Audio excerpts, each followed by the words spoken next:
Ok, salut à tous, salut Fabio, celle-là elle est pour toi, surtout. Alors, je vais te faire un petit tuto rapide sur l'automation et les effets. Ok, donc je suis sur une session vide Logic. On va créer une entrée mono, voilà, simple. Voilà. Dedans, on va mettre juste une petite boucle, histoire de dire qu'on a du son. Non, on s'en fiche pour l'instant. Voilà, c'est super. Donc ça marche. C'est juste pour faire en sorte qu'il y ait du son.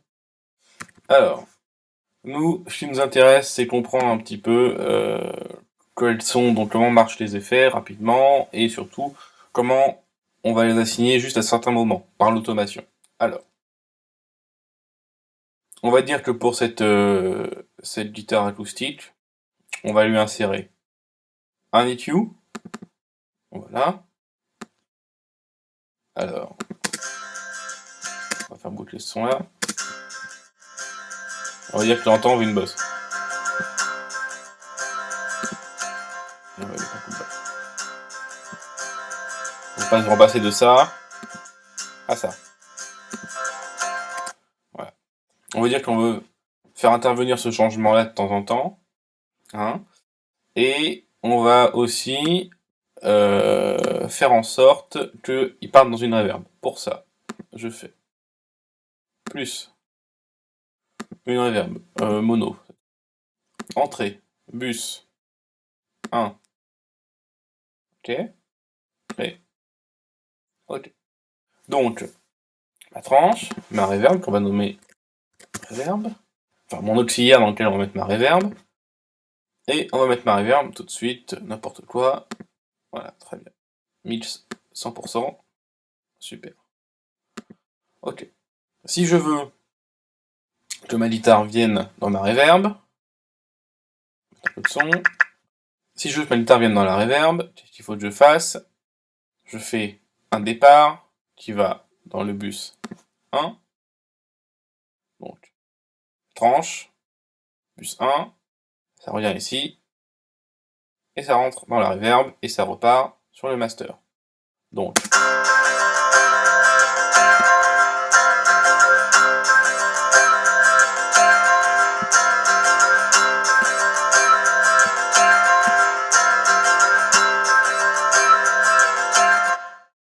ok, j'ai ma reverb.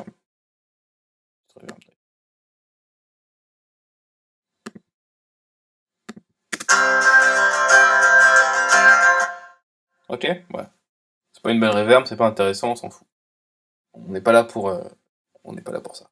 Alors, qu'est-ce qui se passe? Ok, ça j'ai fait ça, c'est cool. Maintenant, comme tu dis, tu voulais l'avoir juste à certains moments. Donc là, on va repartir avec quelque chose à zéro, donc un bus qui est activé, mais qui n'est pas envoyé à l'intérieur de cette auxiliaire où il y a ma reverb. Pour ça, on peut fermer ça. On va appuyer sur le bouton A du clavier. Hop, voilà. On voit l'automation qui s'affiche. Ici, volume. Automation de volume, tout bêtement. Si je veux dans le temps baisser ou augmenter le volume, je vais choisir que là, donc il est à moins 1,5. Je vais prendre la partir de là, ça baisse. Hop, et ça baisse. Et ça fera un petit fade. Petit fade, ça fera. Ok. Ça, c'est l'automation. Quand tu appuies sur les points, ça disparaît. Moi, ce que je veux faire, c'est faire main send 1 reverb, le nom de ma piste, d'auxiliaire. Hop, mon send, il est là, il est activé mais pas envoyé. Et je veux qu'à ce moment-là, hop, jusqu'au, oups, voilà, de ce moment-là, j'ai ma reverb. Ça parte dans la reverb. Ce qui est censé faire donc.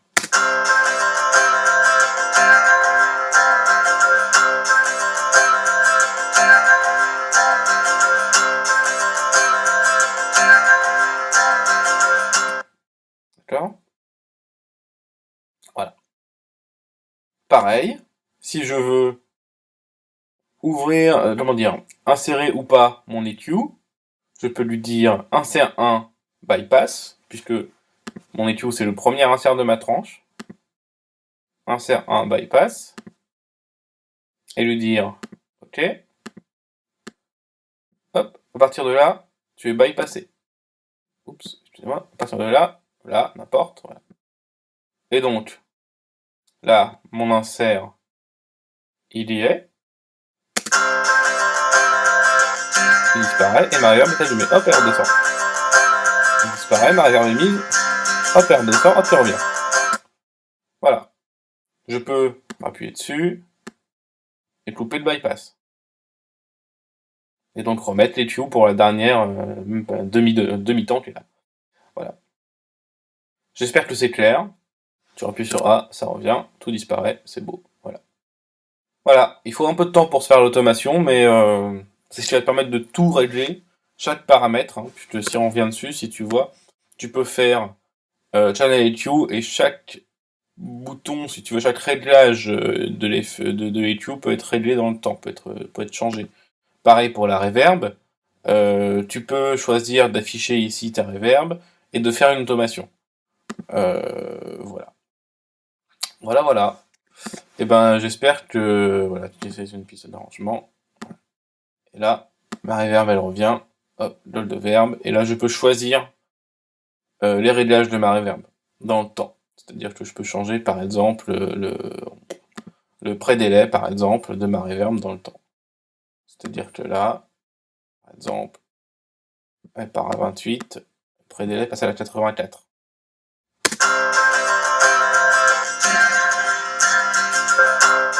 Évidemment, ça ne veut plus rien dire. C'est normal. Voilà. Mais c'est pour te montrer que tout est réglable dans le temps. Voilà, j'espère que j'ai été clair. A plus!